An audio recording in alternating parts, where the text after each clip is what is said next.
ಸ್ವಾಮಿನಾಥ್ ವರದಿ ಪ್ರಕಾರ ವೈಜ್ಞಾನಿಕ ಕನಿಷ್ಠ ಕೃಷಿ ಮಾರಾಟ ಬೆಲೆ ನಿಗದಿಪಡಿಸುವುದು ಸೇರಿದಂತೆ ರೈತರ ವಿವಿಧ ಬೇಡಿಕೆ ಈಡೇರಿಸುವಂತೆ ಆಗ್ರಹಿಸಿ ಸೋಮವಾರ ನೇಗಿಲ ಯೋಗಿ ರೈತ ಸೇವಾ ಸಂಘ ಪ್ರತಿಭಟನೆ ನಡೆಸಿ ಜಿಲ್ಲಾಧಿಕಾರಿ ಮೂಲಕ ಸಿಎಂಗೆ ಮನವಿಯನ್ನ ರವಾನಿಸಿದರು.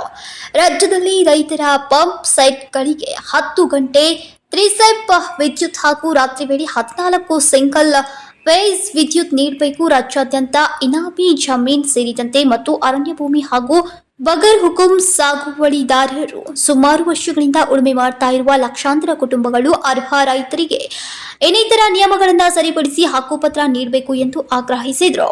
ಬಹಳಷ್ಟು ಪರಾಮರ್ಶಿಸಿಕೊಂಡು ಯಾವ್ಯಾವ ಸಮಸ್ಯೆಗಳಿದ್ದಾವ ಅಂತಕ್ಕಂಥದ್ದು ಇವತ್ತಿನ ದಿವಸ ಹೊರಳಾಡ್ತಿರ್ತಕ್ಕಂಥ ಒಂದು ರೈತರಿಗೆ ಒಂದು ನ್ಯಾಯ ಕೊಡಿಸಬೇಕು ಅನ್ನುವಂತ ಒಂದು ದೃಷ್ಟಿಯಿಂದ ಈ ಒಂದು ಪ್ರತಿಭಟನೆಯನ್ನು ಹಮ್ಮಿಕೊಂಡಿದೆ.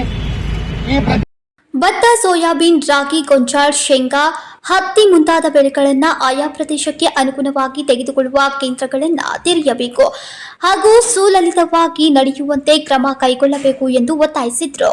ಕೇಂದ್ರ ಸರ್ಕಾರ ಹಿಂಪಡೆದು 3 ಕೃಷಿ ಕಾಯ್ದೆಗಳನ್ನು ರಾಜ್ಯ ಸರ್ಕಾರ ತತ್ಕ್ಷಣ ಹಿಂಪಡೆಯಬೇಕು. ರಾಜ್ಯ ಹಾಗೂ ಜಿಲ್ಲೆಯಲ್ಲಿ ಎಲ್ಲಾ ಕೆರೆಗಳನ್ನು ತುಂಬುವ ಯೋಜನೆ ಜಾರಿಯಾಗಬೇಕು ಎಂದು ಆಗ್ರಹಿಸಿದರು. ಇನ್ನು ಈ ಸಂದರ್ಭದಲ್ಲಿ ರೈತ ಮುಖಂಡ ರವಿ ಪಾಟೀಲ್, ಶಂಕರ್ ಬೋಳನ್ನವರ್, ಸೋಮಲಿಂಗಪ್ಪ ಮಳ್ಳಳ್ಳಿ ಸೇರಿದಂತೆ ಅನೇಕರು ಉಪಸ್ಥಿತರಿದ್ದರು. Vinod Kolkar, KMM Kannada news, Belagavi.